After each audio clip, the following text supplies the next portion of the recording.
Welcome back to Life in Stride podcast. This is episode 362. On this episode, we had our good friend Brock Kelly back on the podcast. Been a while, actually. Last time we had on Brock, he was still in college. We talked about some of his college highlights, but a lot of the focus on this episode was what's going on post college for Brock. He is now a two-time marathoner, had a tough race figuring out the marathon at grandma's on a really hot day, and then really put the pieces together at Boston with an incredible 118, 113, 5 minute negative split on the Boston course. With his longest long run of that build was 18 miles. We talked all about that. Some interesting stuff we talked about too was what's interesting him with his content right now. And obviously, we didn't talk about money specifically, but we did ask about like what are his income sources right now, which was really interesting too to hear from someone that's kind of a full time content creator to hear how do they make money. So anyway, hope you guys enjoyed the episode. If you do, please leave a review, drop a comment, share with a friend. Catch you on the next one. When we're running through Norton Commons or the Pewee Valley area in Louisville, Kentucky, it's pretty easy to spot Mason Construction Home. The attention to detail, the quality, the stunning design, you can't miss it. It stands out. We aren't just saying that either. Our own co-host Scotty trusted Mason Construction to build his forever home, and he and his family couldn't be happier. Don't tell Scotty this, but we're at his house a lot because we love the home. He's all right too, though. If you live in the Louisville or Southern Indiana area and are thinking about building your forever home or doing a remodel, there is nobody else to trust with this project than Mason Construction. The link to their website is in our show notes. Click on the request information option and start the conversation about what your forever home could look like. A pretty good running, underrated running town, or like not the best place to run? Probably not the best place to run.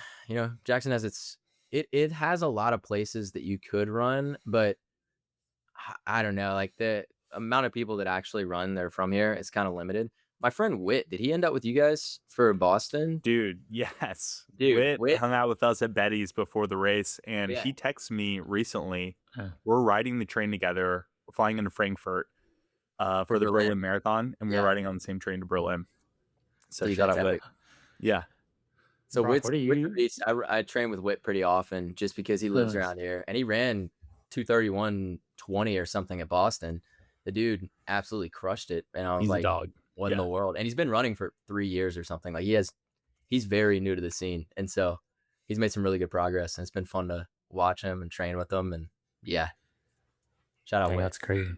Shout out. What are you training for this fall? I've got a 5K in Boulder, Colorado, and so after Boston, I chilled out for I don't know 3 months. Wasn't really focused on running. Went to the gym, was just lifting 3 times a week, and just felt like I want to take some time to lift. I've been focusing on this running thing for 13 years of my life or 12 years of my life, however long it had been, and I was like, it'd be kind of nice just to put on a little bit of extra muscle, balance out my hormones a little bit, and just see where we end up. And so that's kind of my mentality after Boston was that. And so I chilled out for about 3 months, and now I'm just kind of getting back into the swing of training a little bit. And at the end of September, I'm running the Boulderthon 5K. And so they have the marathon, they got the half marathon, 10K, 5K. But last year, the 5K, I think Paul Chalimo got second and ran 13:45 or something. So it's a pretty Wow. fast one, and especially being at altitude, running that fast. And so yeah, we'll see what it's like. I'm What's the excited. goal? Honestly, I don't have a goal yet because I don't really know where my fitness is after taking the amount of time off. And so I haven't put like a number out there of, oh, I want to run sub 15 or whatever. In college, my PR was like 14:34 on the track on a nice, cool day. Now, I don't know what kind of shape I'm in right now. I'm trying to hit some workouts and get a feel for it, but maybe I'm in like 15:45, 16-minute shape, maybe a little faster. Yeah. I don't know. But yeah, altitude's going to play a role in that too. So I'm curious to see if you find that after doing the marathon for a bit, if you feel like you like kind of lost any leg speed or not, because that was like definitely the story for me coming out of college was like leg speed was decent in college, started doing marathons, and then all of a sudden had a really hard time breaking 15 until like a couple weeks ago, and I like really focused on it for most of the summer. So yeah, I'm curious to see. But you're like more of a natural speedier guy, I would say, yeah. right? Like you pretty good miler too. Yeah. What were your events in college? 5K, 10K, I was like Okay. 14, 25, 29, 48, but after college, I didn't break 15 until just like a month ago. So and like struggled to do so because just you know most of my training was no faster than 5:20 per mile. So Yeah, it doesn't exactly. I mean, you did work a well. lot of those miles, and that's how you build strength for the marathon. Yeah. So So, yeah, but it is important to work on that stuff a little bit. Um, I was gonna ask you just kind of off topic. As you have the BPN shirt on, what do you think of the Mark Dowdle Last Soul Ultra content? Were you following that at all? I didn't follow it very closely. I saw that he won it. Yeah, I didn't follow the content very closely. I've been kind of keeping my distance from consuming a bunch of stuff on Instagram recently because I'm trying nice. to get into more of a creative headspace, I guess. And so I've been using one of those little bricks that you can like brick your phone. It locks up Yeah, all the apps. And literally, I think last week I had I averaged 23 hours a day of having my phone bricked. And so I had like 1 hour I would use it each day for whatever I wanted. And then the other times it was bricked. And so my screen time was 2 hours daily last week. So I wasn't really following content very closely. And a lot of the screen time was like Spotify or maps or messages. And so yeah, my consumption was very low on it has been lower on Instagram and other platforms. How do you like doing that's that? yeah, It's been nice. Creatively, I felt like I was kind of in a bit of a rut where I didn't really know what I wanted to make. And I was kind of like, man, I just don't really know. And I felt like it was just distraction after distraction after distraction. And I would open up mm, my phone and I would check it and I'd scroll through for a second. And then I'd be like, oh, well, I need to check that email. And I'd go to emails and look through that. And then I'd bounce around to something else. I'd be on YouTube checking analytics and I'm just going back and forth between these three things. And all of a sudden I'm like, where's my brain right now? I can't even think in a linear, I can't even think in a straight line. Like my thoughts aren't cohesive. And so for that reason, I was like, if this is what I want to do, if I want to make videos and be creative and share ideas with other people that I think are valuable, that can provide value to their lives, and what I need to do is take a step back from all this. And so I've kind of just been reeling it back in. It's been nice. yeah. It's very easy once you start posting content a lot to stare at the analytics and refresh a ton. And it's totally not necessary to do that. Just check. But then, if you go to Instagram and check analytics or YouTube, it's pretty easy to click on the first video that pops up and Yeah. get stuck for a couple hours. So totally Just watching understand. videos. I've been watching a lot of Yeah. golf YouTube recently. I don't know if any of you guys are golfers. I've been watching a lot of golf YouTube. Dude, LeBron James got a golf YouTube channel now, I apparently. know. It pops up on my feed, and I watched a little bit of the first video that he kind of posted. That was so random. He's got like golf beef with Kevin Hart and someone else. I forget who it was, but they were like talking smack about golf. So yeah, he's near retirement for sure if he's Oh locked in yeah, on golf. But he's maybe he'll doing get golf another chip. YouTube now, and he's near it. Yeah. So what's What are like a day you in? Oh, go ahead, Scotty. what are you cooking up with your brand creatively? Is that part of like what you wanted to do like with less screen time? Because I haven't seen, well, maybe I've missed it, but I haven't seen anything like super recent with your brand clothing line. Yeah, I've been working on a new hat, and so we have a new hat that's dropping that's super epic that I posted on my story yesterday. And so I just got the shipment in. We've been working on them for like 3 or 4 months. Our friend Adam started designing them, and we kind of went back and forth on some designs, tweaked it a little bit, literally like 4 months ago. And then we knew the design we wanted, we knew the type of material kind of. And so then we sourced samples and we got those samples in and we were looking at them, trying to figure out, okay, which type do we like? And then we went through those different samples and kind of tried them on, tested the fits. And then we went back, we made the modifications and then got it all adjusted to the way that we needed it to. And this whole process took literally 4 months. And so, yeah, and I was like, well, I guess that's where I'm at right now. And we got the hats in. I don't even know if I got. Let me see if I got any in the room right here. Dude, It's actually one of the older ones. that process you described is so hard. It's kind of like this. It says over everything, and then it's got like a greyhound and looking back at a star, and then it's got like the final version had a smaller OE. The greyhound was a little bit different. It was actually like all white instead of any of this blue, and it looks fire. But yeah, Nice. Is that perforated on the back? Is it like a running hat or no? it's not perforated, but it is like a nylon, so Oh, nice. it works pretty well for running if you want to run in it. Nice. And like Not this bad. one, and the size of this one was like small. I have a big old head, and so I got a watermelon head. And when I put that hat on, it hurt, and I could feel it, and I couldn't like adjust it far enough. And so I was like, we got to go up in the size. And so we went up in the sizing and stuff from a 57 centimeter hat to a 60 centimeter hat, which actually made a huge difference. I'm like, 3 centimeters, that's like nothing, but you made that adjustment, and it just incredible. So the fit's perfect. The design's perfect. I'm so happy with how they came out. And right now we just haven't counted that blue color. We'll probably be dropping them next week at some point. Got to build out a little bit more media for them, but it came together really well, and I'm excited. What were we saying, Scotty, about the process? Oh, the process is just exhausting. Like, we have done like 1% of the amount of merch you've done, and it's just challenging to just the back and forth to get it right. I'm a perfectionist, and like, we kind of settled on just like slapping something on a shirt just to get something out. But I desperately would want to do that process of the back and forth. It's just hard, for sure. You need somebody like full-time working on that to get it done quick and to turn it around and keep brand momentum and stuff. But it seems like you haven't struggled with brand momentum. I know you said that took like 4 months to do it, but it seems like everything you drop sells out immediately. Yeah, it does usually sell pretty well. And we restocked the U versus U shirts after we sold those, and we still have them. We have some of them still left, but that was like after a restock. And so that's like the second round, still having some on hand that I can sell. I'm like, okay, I'm okay with having that many after 2 rounds, still having some left. But yeah, it definitely feels like we still have some of that momentum. And it's always interesting. Like, the audience is always kind of there, and they always kind of know you're there. And so if you continue to push out content, like, I haven't been pushing out quite as much content recently, like especially on Instagram and on like, I've been kind of trying to lean back more into YouTube, because I feel like the best thing I can do is build just trust with an audience via long form content. Long Because form. if people can spend more time with you, then they're going to connect with you and your brand and your name and what your message is and those types of things.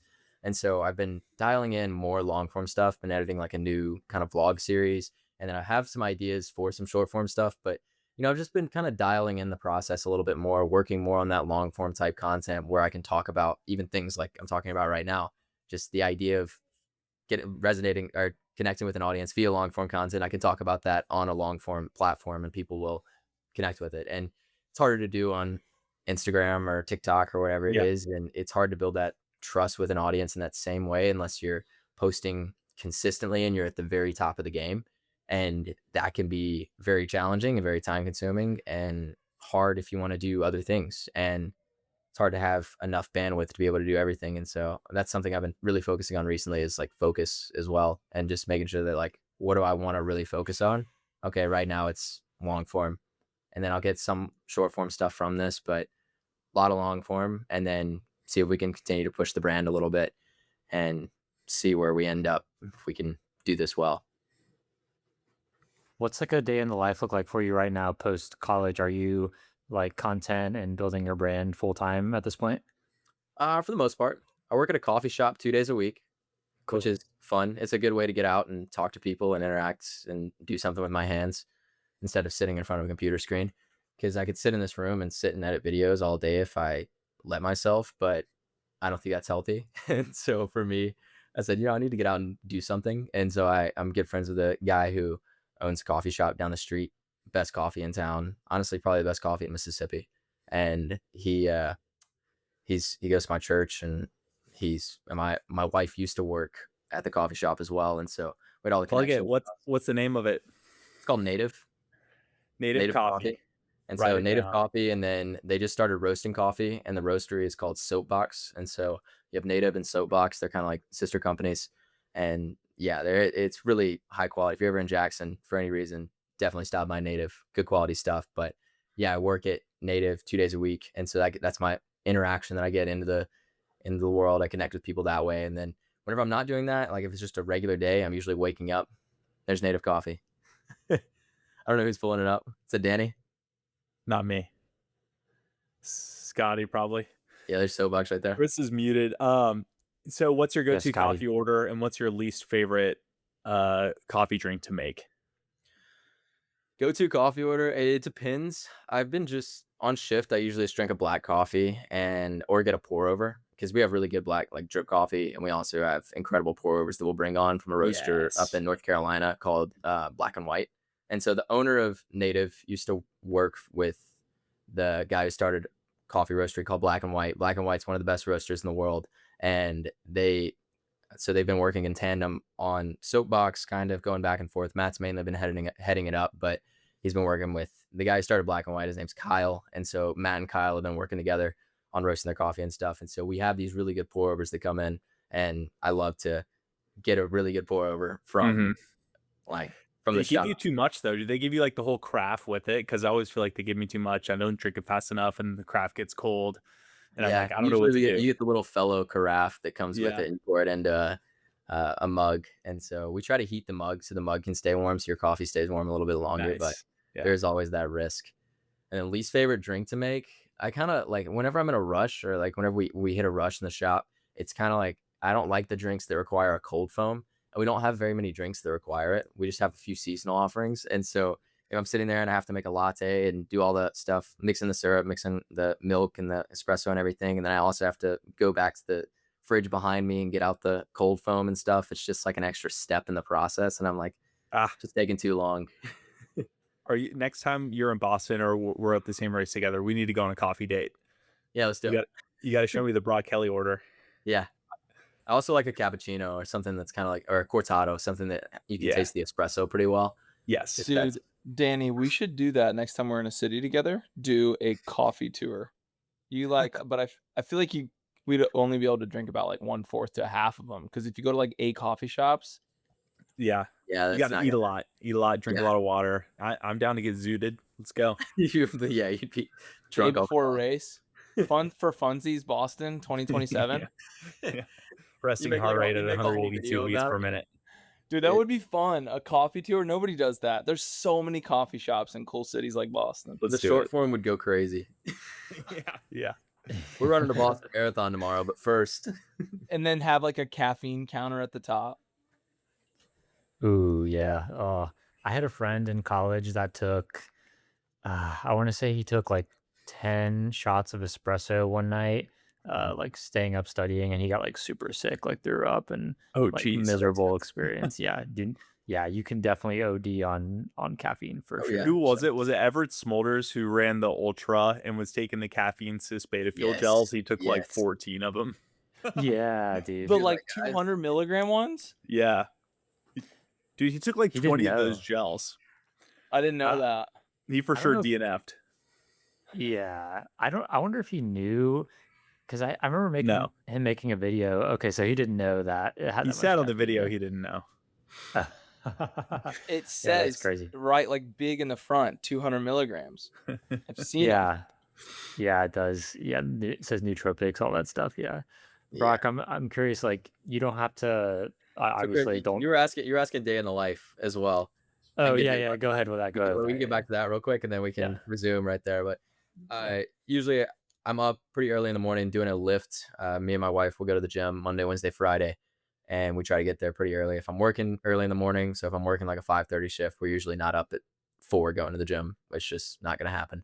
But usually up at around 5 to 5:30, get out the door, go for a run or hit a lift, and that's kind of the routine that I've gotten in. And then I come back to the house, get breakfast, get ready to roll, and I'll sit down and do some editing or do whatever work needs to be done. Maybe I'll write some. I kind of either write or edit or something along those lines, just whatever the day has, whatever I need to get done for the day, and then do that for a couple hours, come back, lunch in the afternoon, sometimes recording a video, recording something on short form, or recording something for a long form video, and then I'll kind of edit a little bit throughout the day and then finish it up by 5 or 6 in the afternoon, in the evening, and then I'll come back, cook dinner, go to bed, do it all over again.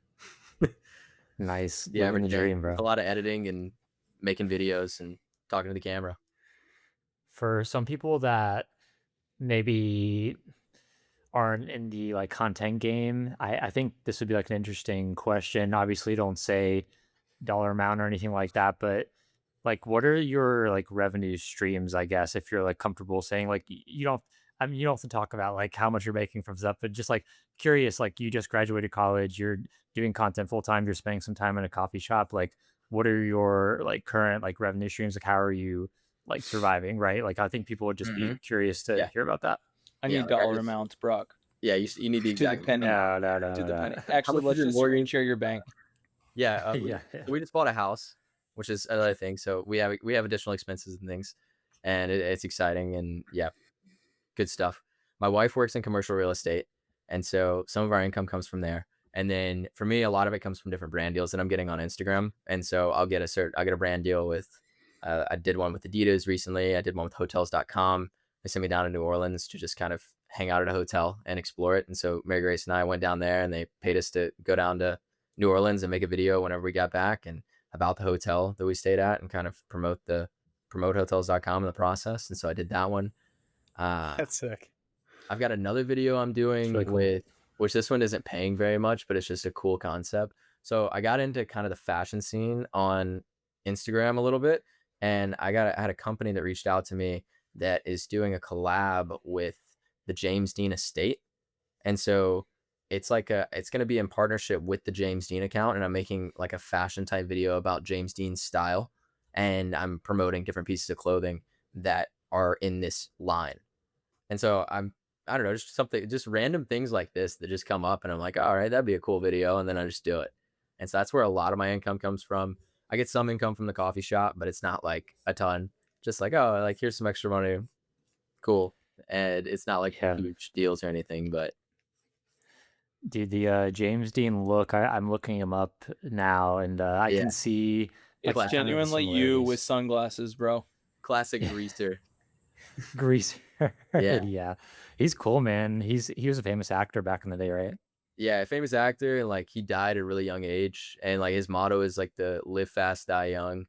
Oh, And that okay. he was like that. He was that guy. Yeah. And so he lived fast and died young, and that was just kind of like, he's kind of just an American icon. And so it's cool to be able to collab with that account and then with this brand and in that process.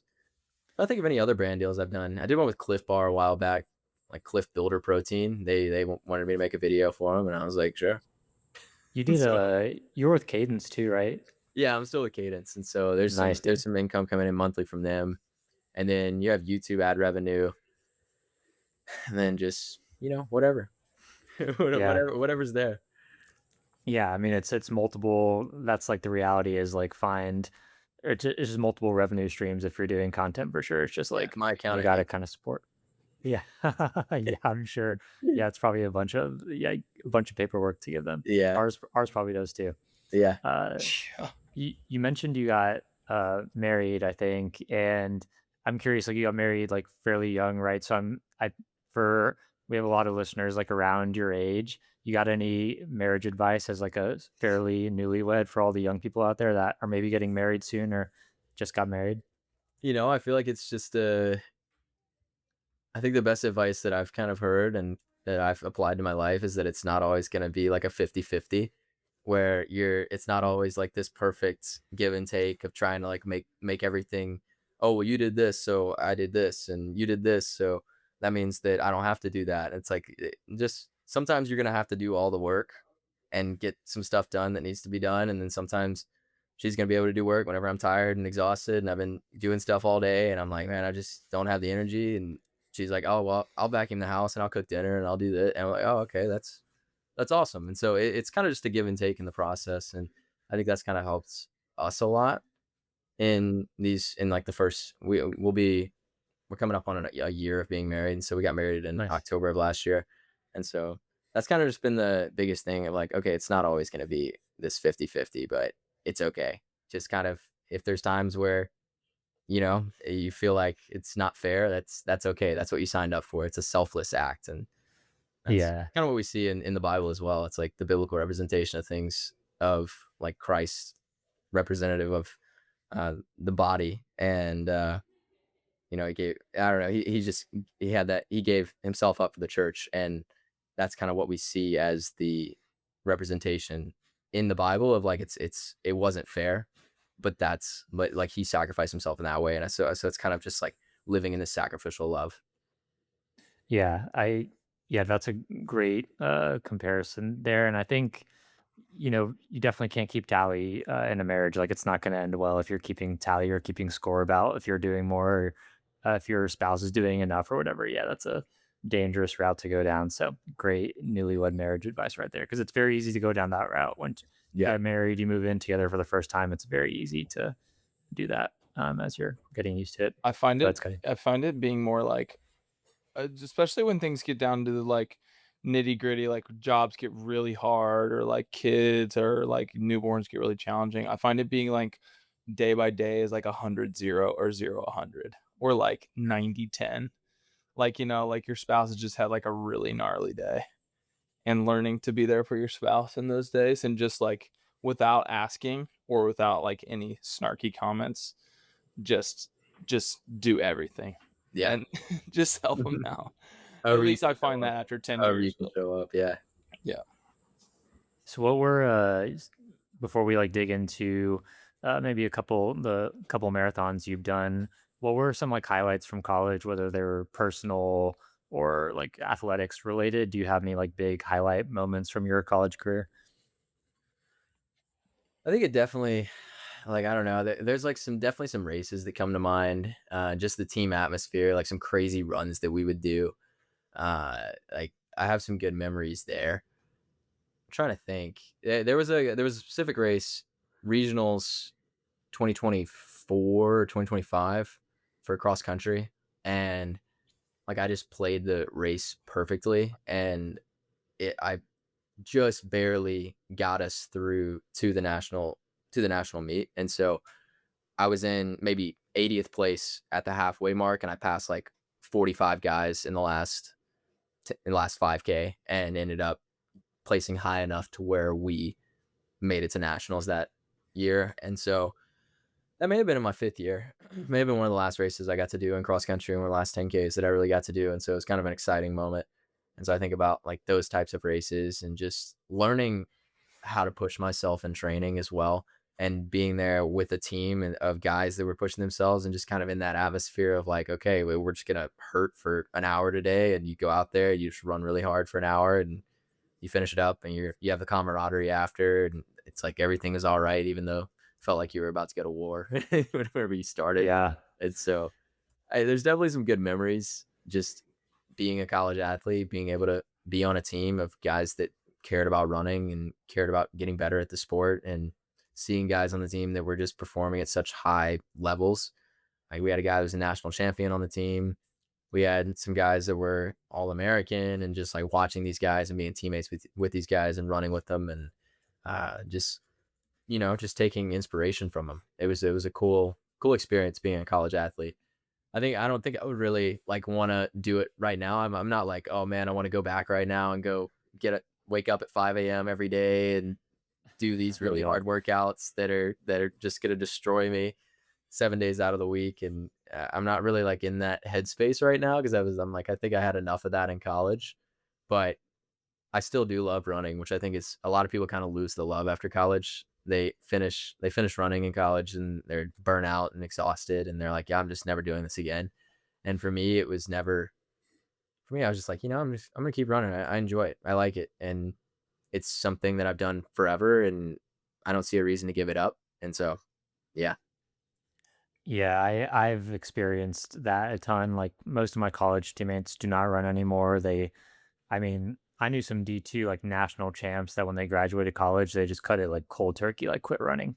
And it's once you lose that team atmosphere and there's no one like holding you accountable every single day, like a coach, yeah, it's pretty easy to just be like, yeah, I don't want to do this anymore. And people tend to like find their way back after, 5, 6 years, kind of find the love for it again. But yeah, it is interesting how many people burn out of running during college. Cause now we were just talking about this last night with our guests, like, uh, most of the people I run with now started running after college, like barely any of them ran in college. So, but like the most motivated guys in town that I run with are like mostly guys that started running after college. They're Like new to the these two game. guys, yeah, like their new passion about it. They're haven't been doing it for like 15 years or whatever. So that's the energy you want, is like that newer energy. That's how it for is in running college. with Wit. Wit's got just like Yeah. all this energy about him, and it's just like I love to see it. If I get out there and I'm just like, man, sometimes I get out there for a workout with him, and I'm just like, I'm not feeling it, and he's just ready to go, and he just absolutely rips. It's a cool experience to watch him, just because he's new to the game, and he's crushing it, and so he has all this momentum and this confidence that he's building. It's been awesome to watch. But yeah, I definitely see that with the guys that got into it after college. It's just a different atmosphere. Speaking of the game, when are you getting back in the marathon game? I need to know. Sky is a community centered premium performance brand based out of Copenhagen, Denmark. Results are important, but they also believe in enjoying the process, being with people, and having memorable experiences. The running apparel is stylish without sacrificing any technical performance. I use my Sky half tights for everyday training, but I also know that they are the best choice on race day when it comes to comfort, storing fueling, and performance. Whether you're a recreational or elite runner, like neutral or colorful running clothes, Sky has options to fit your training and racing needs. New collections and limited drops are released throughout each year. Visit saysky.com and use code STRIDE15, that is STRIDE 15, for 15% off of Sky purchases online. I don't know. I don't have one on the calendar right now. Maybe I'll come back to Boston next year. I have thought about that. I might have an opportunity to run one of the marathons this fall if I get an email back. I had an opportunity to run New York, but I didn't want to take it. I just I declined that one. It was like from a brand, and I was like, I don't really align with this brand, and so I just was like, nah, I'm good.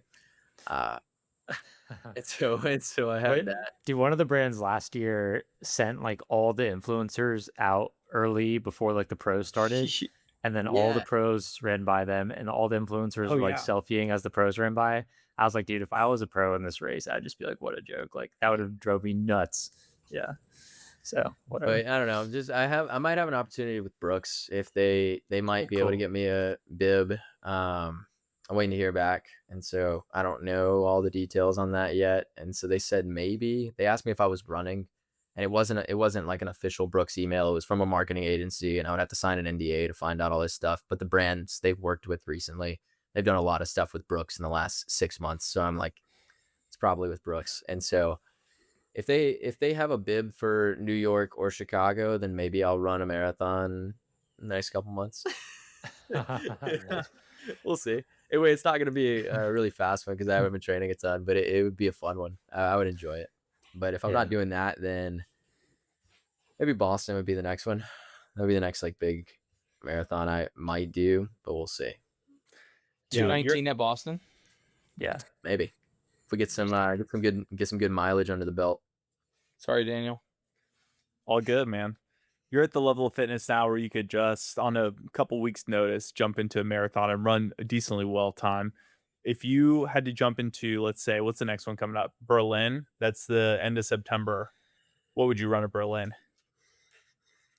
6 weeks. I don't know. It would depend on how my body feels over these next 6 weeks. It's kind of that same kind of question of like I'm running a 5K at the end of September, and I don't know what kind of shape I'm going to be in for that until I get a couple more weeks of training and kind of get an understanding of, okay, where is my threshold pace? Where is this? But if I were to run Berlin, I would say probably 250. nice. Maybe get under that. I was gonna say you're going faster Maybe. than that. Yeah. Maybe I could, but I'm just throwing that number out there. Like, yeah, maybe like 250. Yeah. Dude, so your first marathon was grandma's, right? And it was like that really hot year. What'd you learn? What was like the takeaways and experience from the first marathon? Well, that was coming off of that was very little preparation. That pretty much answers your question of, oh, you're in good enough shape. What would happen if you went out and ran a marathon?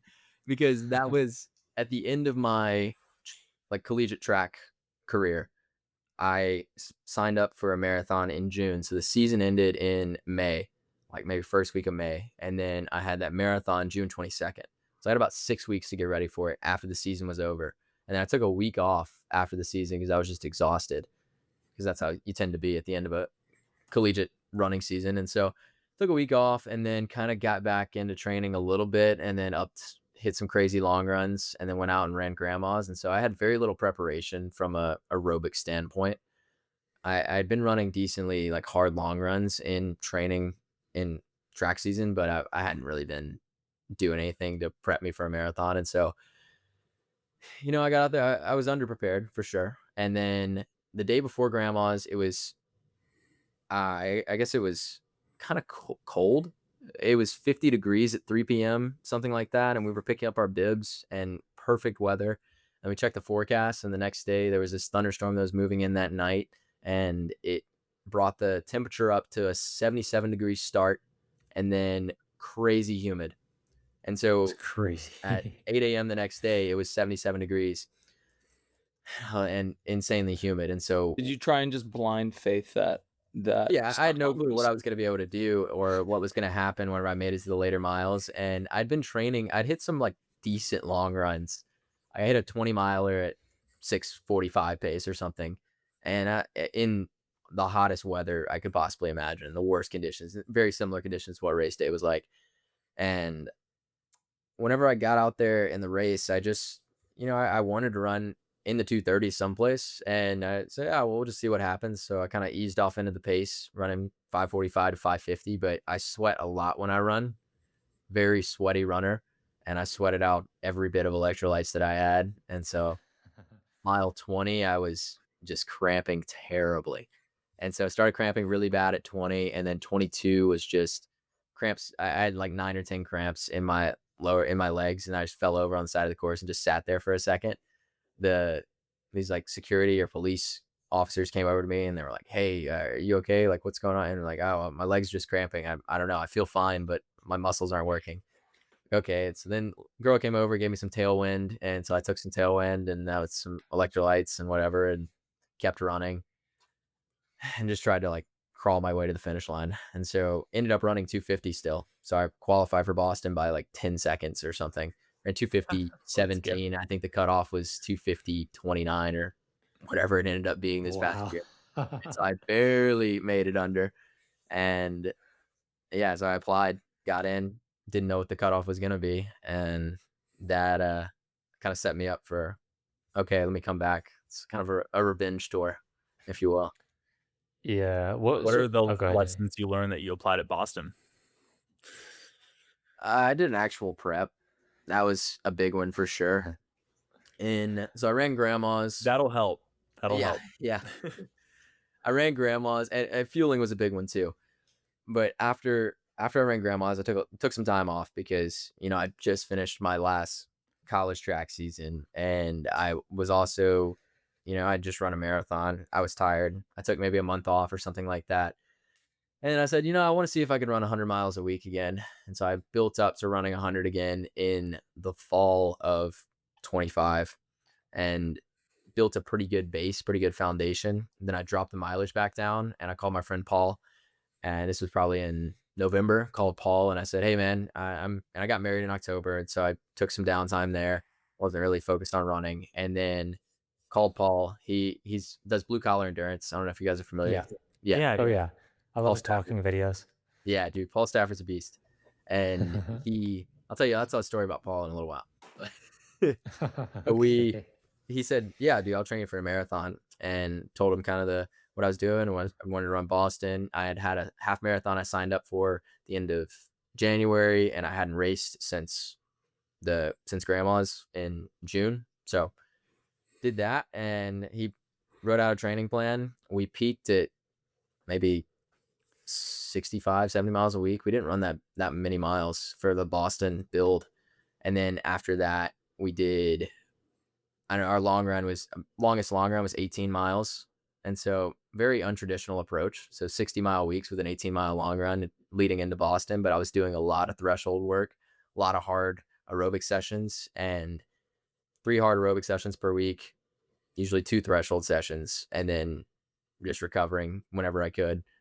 And just doing that over and over and over again. And I got pretty fit off of it. And that was kind of the type of training that I responded really well to in college as well. And so going into Boston, I was like, I think I'm fit enough to do this well. And I'd also practice fueling better throughout the entire build. So I was taking the Cadence fuel gels throughout literally like every long run I'd go on. I was bringing a gel, just down in like 4 or 5 of them in the middle of the run, doing them every 3 or 4 miles. Cadence was just sending me boxes. So I wasn't upset about it. I was like, well, I get to just try these. And so I had the contract with Cadence, and I was like, well, they just keep sending them to me, and so I was just trying them nonstop and got comfortable with them on my stomach. Took a lot of those in the middle of the race. And the thing I like about the Cadence fuel gels, I'm not sure if you guys have tried them, but they're more liquidy, and so it's more of a liquid, and so you can just take it without water if you need to. So I would just carry one middle of the long run and just pop it and whatever, keep going, and then I get water maybe a mile or two later, and it was pretty nice. But Yeah, that's definitely like a prerequisite for gels for me. Like I had to get off the Morton gels because I feel like I had to chew them. They're so with thick. the more, yeah, got to go with the more liquidy gel, even though those are the most popular ones. But yeah, I've never seen anyone like personally on a run with me using the Cadence gels. Seen them using the electrolytes for sure, but yeah, You got to try the gels. They are legit. okay. What are the Interesting. stat lines on the macros on Cadence gel? Curious. They're 25. It's 25. It's 25, and then I can't remember what the ratios are on everything. Check it real quick. Yeah, I'm curious because I do like a gel that goes down easy, like a bit watery. I started on a gel. Spring Energy had a gel when I first started running, not the like OG one that got like flamed for getting checked on. Remember that? Yeah, noise? Spring Energy got canceled, dude. That was crazy, and you don't see anyone like legit that post like ended Spring Energy. But they had a gel that was very watery. It was carbs mixed with electrolytes, and it was like straight water. Yeah, I mean, this one, it has a 1 to 0.8 glucose to fructose ratio, and then it's got a complete electrolyte profile. So 200 milligrams of sodium plus potassium, calcium, and magnesium, which I'm not sure what the ratios of potassium, calcium, and magnesium are. I could check it maybe on one of the gels. I don't know if I have one laying around. Sometimes I do. But yeah, you're good. 200 milligrams of sodium. So I was getting a good amount of the sodium, and then like it just, it felt like I was getting everything I needed. 20 milligrams of potassium, 5 milligrams of magnesium, 10 milligrams of calcium, and then 24 grams of carbs. And that's what I see right here, 100 calories per. I took 7 of those in Boston. And the taste is good. Nice. The taste is great. Nice. I didn't have any stomach discomfort. Didn't get tired of them. It was great. No complaints. Before we talk, I think every single guy wants to be that Ross. What's his name? Ross McKay. Yeah, Ross McKay. Yeah. Yeah.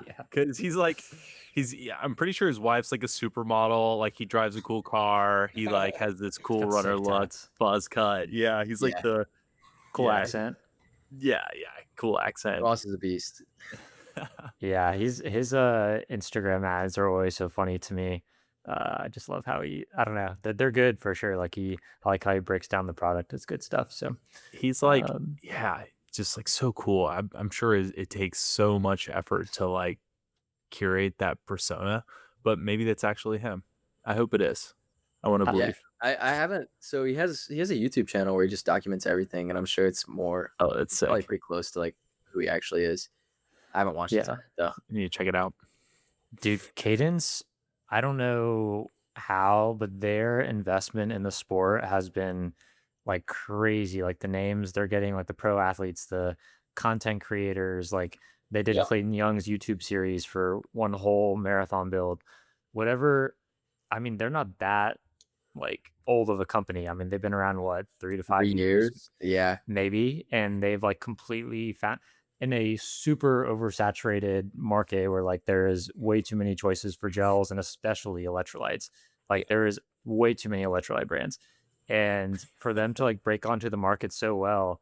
Yeah, I mean, I don't know exactly like the financials and stuff, obviously, but they put their money in the right places for sure to break onto the scene, like similar to like what Bandit did. So a lot of it's the speed at which they're operating, and so that's their number one priority right now is how fast can we do this. And so if there's anything in like prohibiting them from going at the rate that they need to go at, if there's anything preventing them from moving quickly, then they're eliminating it and they're finding a better way to do it more efficiently. And so they're seeing, hey, how quick can we move this ball, and how quick, because that's the entrepreneurial like mantra is fail fast. And then like they're just failing fast, and they're going over and over and over again. And so they're scaling at a rate that's much faster than anyone else can do. And nobody else can match that right now because the speed they have is better than anyone else. That's what Mhm. they're Talking about specifically scaling, or are you talking about like actual like delivering product and like coming out with new product? scaling, and I mean, and delivering products and coming out with new product. They are just working at a faster speed than anyone else in the market right now. And so that's their Mhm. competitive advantage. And Yeah. if it's hard to replicate because most companies don't have that flexibility, especially if they've been players in the market for a long time. And if you've been a player in the market for a long time, you kind of become a little bit more clunky and you can't move as agile as someone who's a new player. I mean, that's a age-old business tale. And Yeah. they're just moving at such a rate that it's very challenging for any other competitor to keep up unless there was a new competitor that entered into the market that also had a really cool product that was marketed in a different way. But it's right now, it looks like they're going to continue to grow. So it's kind of cool. Brock, I want an honest review on the sparkling electrolyte water, because the one I've tried from Element is nasty. I like it. Really? It is nasty. Like That's I bad. don't crave it. Like after a 20-mile, 70-degree long run with pace work, I crave a spindrift like no other, and all the boys do too. The cooler is empty.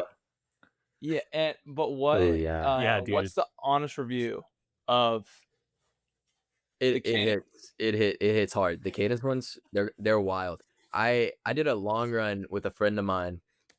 He was kind of getting back into some training. I was getting back to some training. I said, hey, let's go out to the 10-mile loop. We'll see if we can hit it. And we hit it, and it was 90 degrees outside or something. So brutal temperature, brutal day. And we hit this run and we finish it up. And I had some cadences left in the Yeti in the back of my car from Run Club the day before. And it was still ice in the cooler. So they were ice cold. We pulled them out. We both cracked one open. It was just incredible. Like the best thing ever. And so honestly, like if you like a good soda after, if you like I haven't even had the Element sparkling ones, but I know Element just has so much sodium that it's kind of really salty. And so Dang, I need to buy some of those. I was actually thinking about buying some of those. I'm gonna. You know You what got a you should discount do, code? Brock? You should tell your rep with Cadence that Life and Stride is looking for a nutrition sponsor. I could probably get them to send you some cans, honestly. Yeah, They- you should Between do. them and Spindrift, so they're gonna That's have like to. the speed, like, because And you wanna. that's the speed thing that we're talking about. Like they just move at such a fast rate. They're like, oh, we'll send a case out to somebody because they're going to tell somebody about it. They're going to try our product. Our product's good, and you're going to tell other people about it, and so it's going to help them grow, and they're going to be able to get more sales. Yeah. And so it's kind of just a PR move if they were to send you Cadence guys for the a case. boys. I can get some cadence for the boys probably. Oh, doubt. I'll You do that for the after boys? The call's over. What's the Paul story before we talk more specifically about your Boston race? So the first time I met Paul was back in the summer of 23, and that was the summer that I was building up like a lot of mileage, and that was the first time I tried like higher mileage, and I was documenting it on YouTube. Built up to running 100 miles a week. I lived out in Boulder. I was working for 10 Man. That like all that stuff was going on. I was doing a lot of different things, but I forgot about that. That's it was awesome. an epic summer. Yeah, that's And, I totally forgot about that. Yeah, crazy summer. I was making the YouTube videos were popping off. The Dude, 10 Tim Man was the hottest name in US running. That like what YouTube was peak Tim Man. Yeah. That was awesome. Yeah. Yeah, and so that was summer 23. I was making their summer videos, and they were doing pretty well. And I was also making my own videos, and they were doing pretty well. And I was out there just documenting my training journey as I was building up to 100 a week.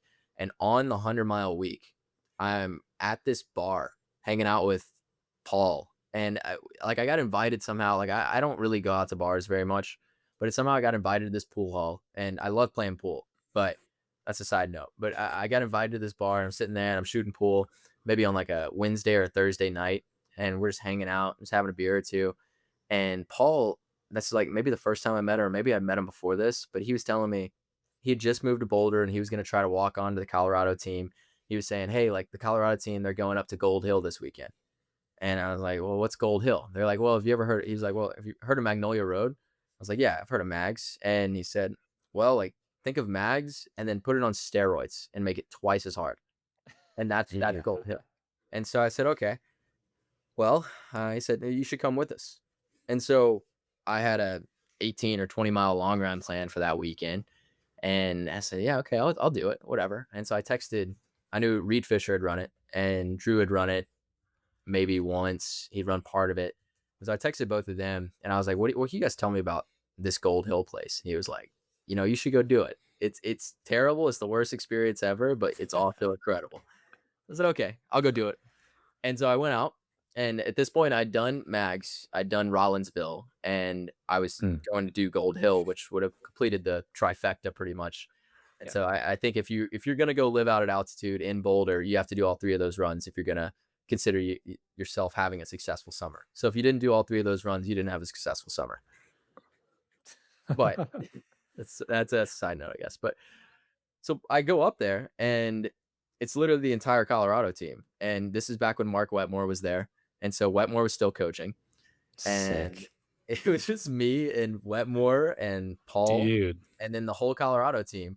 And I'm like, how did I end up here? And we start out on this run, and we bomb this downhill to start. And then we start to climb, and we have these kind of rolling uphills for the next 5 miles.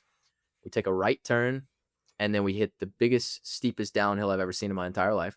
We're pretty much walking down this thing, at least on a running route, like one of the steepest routes that I've run downhill. We hit this for about a mile, and we're kind of like shuffling down it so that we don't fall. We get to the bottom of this hill, and then we just start to climb. And keep in mind, we're up at 9,000 to 10,000 feet elevation. So the air is very thin. And we start to climb up this hill, and I'm looking around, and I don't see it ending anytime soon. And I'm running with another guy next to me from Colorado, and I think he'd gotten like drunk the night before or something. He was not doing very well. He was struggling up this hill, and I could just tell he was just fighting for his life. And I was like, man, you got this. Like, how much further do we have to go? And I felt like I'd been running for an eternity. And he said, oh, it's another 1.5 miles. And so this was a 2.5 mile climb. They call it the Ward climb in the middle of Gold Hill. And it is just one of the most brutal climbs that you can do in Colorado. So we just start climbing this highway for 2.5 miles. We make it up to the top. The other guys had stopped at the top of the route to wait for us, to wait for all the guys to finish up, to group back together. So we made it up to the top. We stopped, we caught our breath, and then we took a left turn, and we kept just going over these rollers. And so we went over all these rollers, and then for the last 5 miles back, like after we made it up to the top and kind of looped back around, we saw Wetmore over there. He gave us some more water, some more electrolytes and stuff. He had driven over there. And then we ran for 3 or 4 more miles. We saw him again, got some more water and electrolytes. And then I just tried to finish out the last 2 miles, and somebody came and picked us up at mile 18. And that was how I capped off my 100-mile week, all because of Aaron Stafford. Did you end up healthy after that? Yeah, I mean, I was healthy for a while, but the issue was whenever I went back down to sea level, we were running on nothing but pavement all the time. And so I'd been running all these soft surfaces, and this transition to pavement wasn't really good for my body. And that's whenever I ended up getting a stress fracture. So once I hit that 100-mile week, I reeled my mileage back down to like 90, give or take. And I was hitting around 90 per week, and I averaged 92 a week for 12 weeks. And then I got my stress fracture. And so I had crazy fitness at that point. I felt super fit, and I was hitting runs like that, long runs like that. We go out and hit 18, 20 miles at 5:55 pace, 6-minute pace, and then come back a few days later and hit some threshold sessions and hit some workouts out on the cross country trail. And eventually just kind of, I got to the point where I started to have that fresh stress fracture, and, can't do anything about it. Man, you really had to earn that 100-mile week. You did it the hard way. I did it the impossible way. It was we averaged, it was 2,500 feet of elevation gain over the route. And so over 18 miles is 2,500 feet. And it's also up at 9,000 to 10,000 feet. And I averaged 7:02 a mile. So I was happy with it. What was the grade adjusted pace on that? To your goodness. I don't know. I don't even know if I have a grade adjusted pace. I should have calculated it. Hold on. You can go see if you can find it someplace. I'll handle this. Yeah, you can go figure it out. Do the altitude conversion too. Yeah, do an altitude and a grade adjusted, and tell me what you're. Tell Claude about that.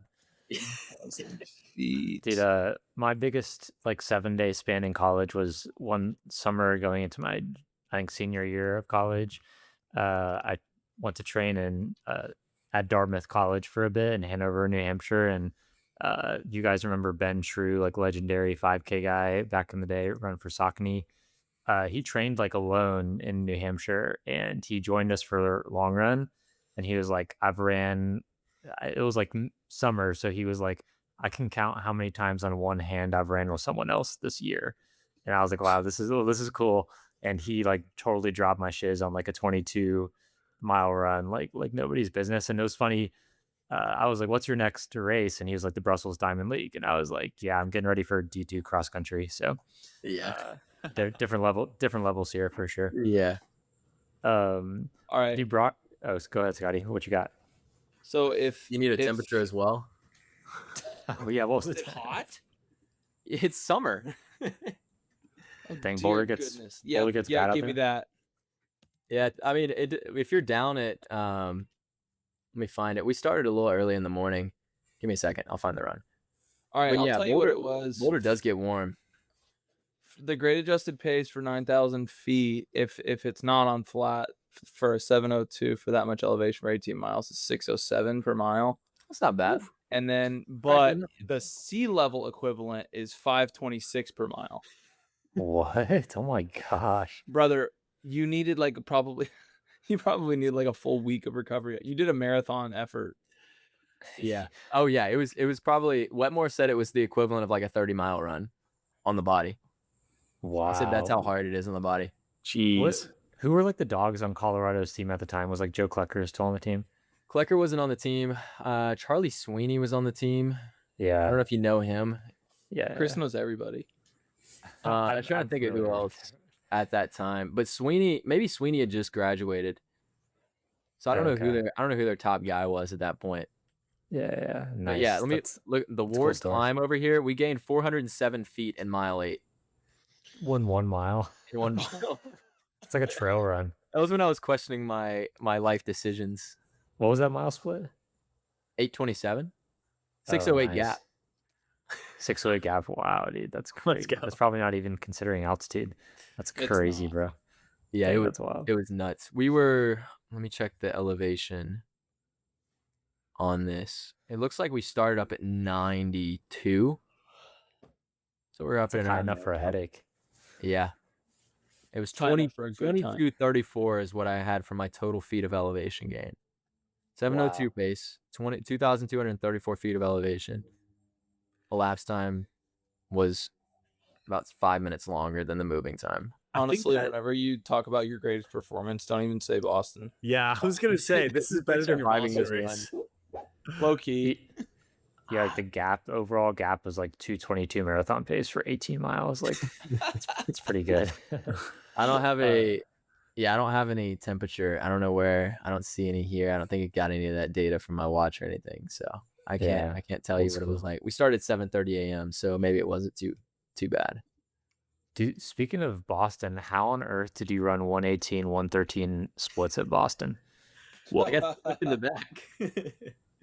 I had a good Oh, time. yeah, you were in freaking corral 4, weren't you? Oh, that's right. No, that's I was right. in like the first corral. Oh, I was in like whatever. I guess wave 1 corral 5. Yeah, That was like 5,000 or however it's split up, whatever it is. So yeah, I had to start 5,000 people back.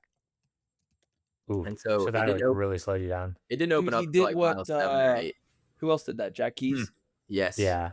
Mile 7 or 8. Oh my gosh, dude. Yeah. Jack got out a little bit better than I did. Yeah, you broke 230. That was crazy. Jack was was great. running on the gravel on the side of the road. Yeah, I was not doing that. I was just playing it. Whenever I talked to Paul before the race, he said the race doesn't start till mile 16. So don't race anything until you get to mile 16. Just have Totally fun, true. navigate it well in the early miles, and then once you get to 16, you can start making some moves. And as you get closer to the end, you'll have more certainty. And so as you get more certainty, you can make more aggressive moves. That was my whole race strategy. And so whenever I started that race, first mile was like 6:30 or whatever it was. I don't even remember. Not very quick, maybe even close to 7 minutes. It was just wasn't very fast. And it's like, I'm just going to be patient. I'm all right. I'm here. I'm going to navigate this well, and I'm not going to destroy my legs early.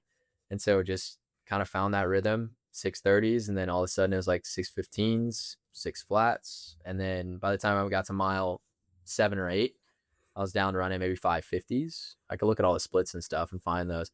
Then at mile 9, I took a pee break. And so I stopped to pee at a porta potty. And that I split like a 6:07 or something right there. There he is, dude. Oh, yeah, I love that picture of you. That's the same spot that Eric has a picture. Our very You're own vibing, Brock Kelly. Did my school post that or something? Who? Class of 2020, so it must have been That must your have been high my school. high school posting that. I didn't even know they did. Click visit. It's on Yeah, Facebook, dude. click visit. I got to see if my high school posted this. Let's see. Is Let's it click on it. bottom button. right? Yeah, there's some Tupelo. right there. Oh, I got to switch Tupelo screens. All right, Christian? let me That's good. yeah, let me switch screens here. All That's my right, high here we school.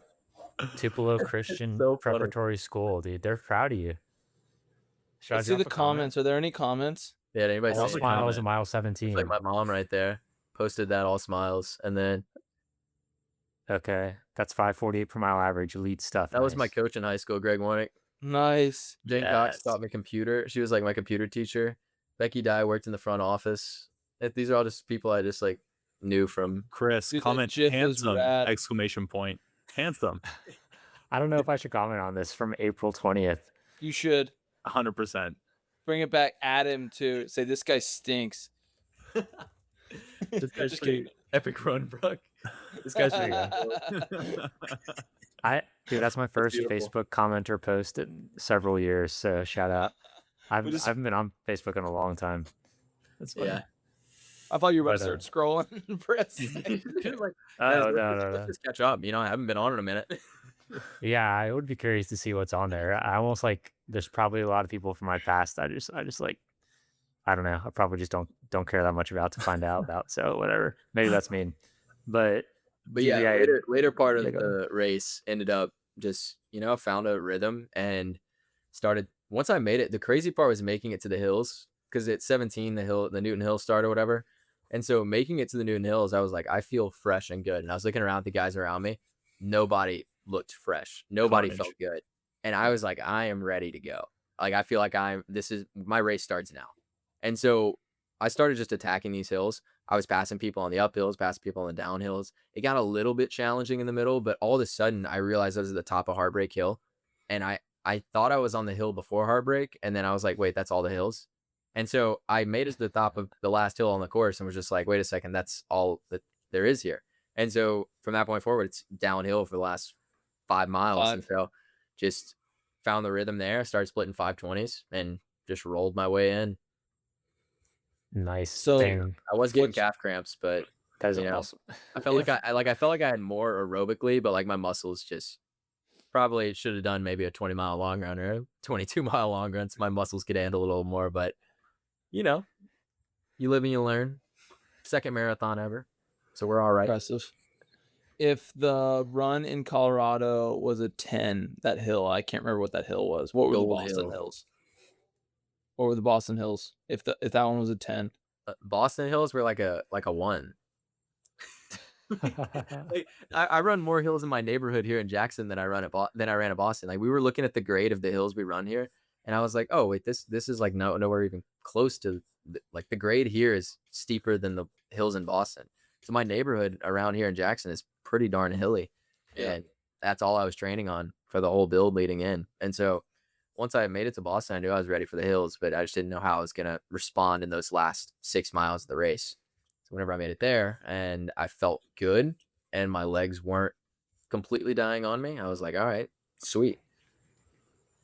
Yeah, let's see what we did here. Let's see Crazy splits. These are insane splits. That 524 is the downhill. Yeah, look at -75. That's the downhill after 542 of Heartbreak. Heartbreak is really impressive, dude. That's crazy. That's a Yeah, there were- 522 gap, bro. Yeah, it's not bad. I'll take it. Yeah. 522 gap at mile 21 of a marathon. I'm like, all right, that's Did I you like get the this gap guy gets in the slower. marathon? back to when the, you so go- you can see the P break right here at mile 9. Oh yeah. Little slowdown.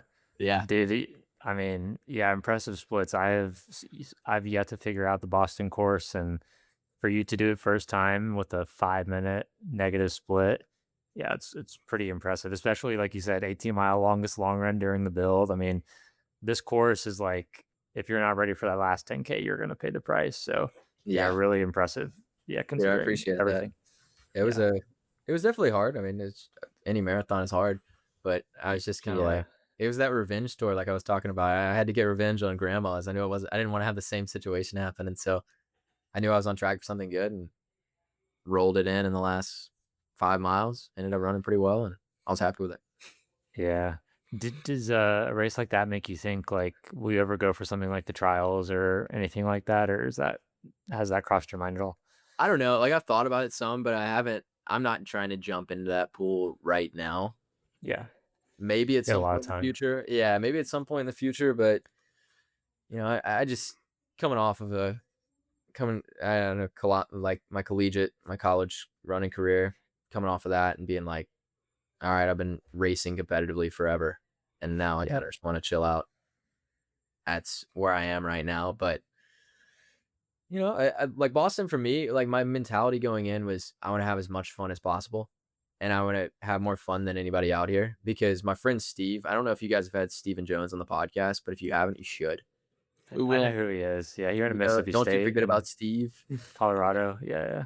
You should have Steve on the podcast if you can get him, because he's one of the most genuine dudes ever. He runs 2:12 in the marathon, something like that. Nice. And he's just a beast. But his mentality around every race, he's gonna have more fun than anybody out there, and he's doing it for the joy of running. And like he just has the best headspace about it every single race he goes into. And so for me, whenever I was getting ready for Boston, I said that's the headspace I want to have.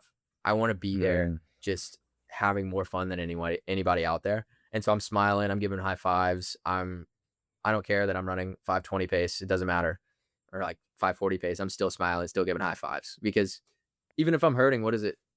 Am I just going to give into that pain and give into that feeling? No, I'm going to keep having fun. I signed up for this. This is the path I chose. And so for me, that was the mentality around it. And so I kind of just want to keep doing races like that, and maybe it'll land me somewhere with the OTQ or something. But I don't know. That time's going to keep getting faster. It's going to be 2:12 before we know it. And yeah, don't tell me that.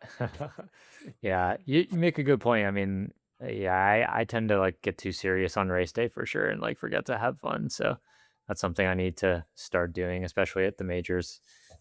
Got to soak those moments in.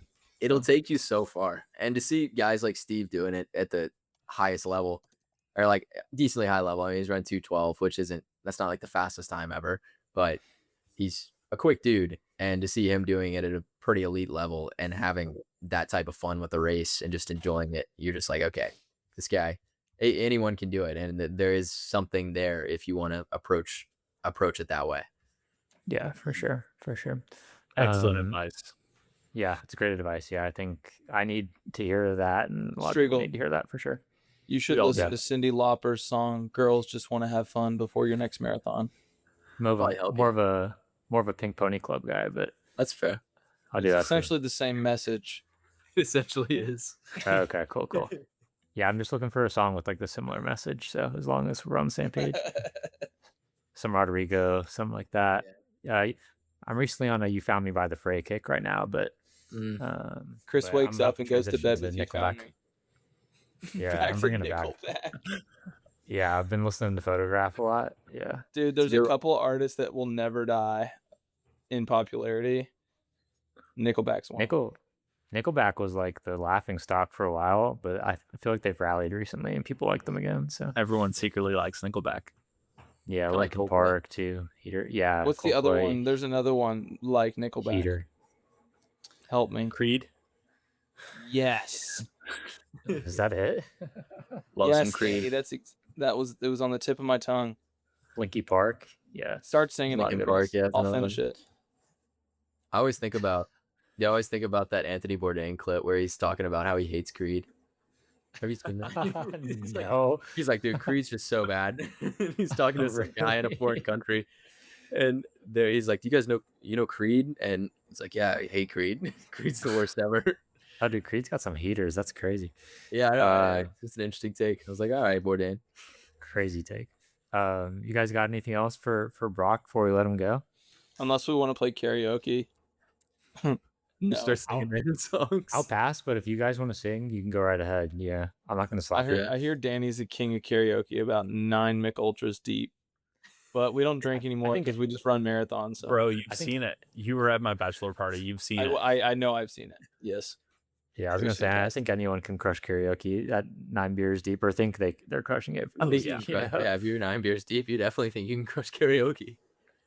I would be legitimately dead if I had that many beers at this point in my life. Let's But try it, yeah. Chris. After Berlin, when you go 2:12, dude. One of the guys I used to coach said that in Germany there's no preservatives in beers, so you can just drink as many as you want. You won't get drunk. Shout out to Fraser, and I was like, I don't know if that's the case. I don't believe that. I'm That's not not gonna how try that it. works. But I I've have tried it. going It's into not Just true. the drink in the U.S. and they drink the same way. So Yeah, yeah. True. We do have German nothing beers in the US. Yeah, changes. yeah. Nothing changes. But all right, boys. Brock, thanks for coming on, man. It was a blast to catch up with you. I'm glad we could get it going. We need to have you on more regularly. It's been a while, so thanks for Dude, coming on, it man. has been a while. Enjoyed it. Yeah, it was a pleasure. It feels like so much has changed in your life since last time. So this was a good kind of catch back up. It was good. Yeah. So I feel like last time I was on here, it was like before I was going into my last season of running. yeah, Or something. it was. Yeah, it was a long time ago. Yeah, we weren't married. Wait, nothing. Maybe that indoor. long? It may have been like indoor season of 2024. Or maybe Yeah, he was definitely still in Maybe college and had like winter at least a year of left. 24 possibly. Brock Yeah. Kelly, Life in Stride is, oh my gosh, it was before we numbered episodes. It was our first summer of podcasting, August 22. Wait, almost exactly 2 years ago. That's August 22. okay. Well, that's when we posted it. It might have been exactly 2 years ago that we recorded with you. 2024. Dude, shout out to Brock for coming on our pod when we probably had like 500 Instagram followers and taking a Hey. chance on us. You guys Appreciate seem it. cool. Dude, We're jokes not on that you. cool. We're not. Yeah, we're not. It's all a front. Chris is yeah, the it only is. cool one. Chris is the only cool one. Definitely sure. not. 100%. Definitely not. But all right, boys. It was a pleasure. We'll catch you guys in the next one. Episode 360 something, Life and Stride podcast. Peace. Brock Kelly. See ya. Peace.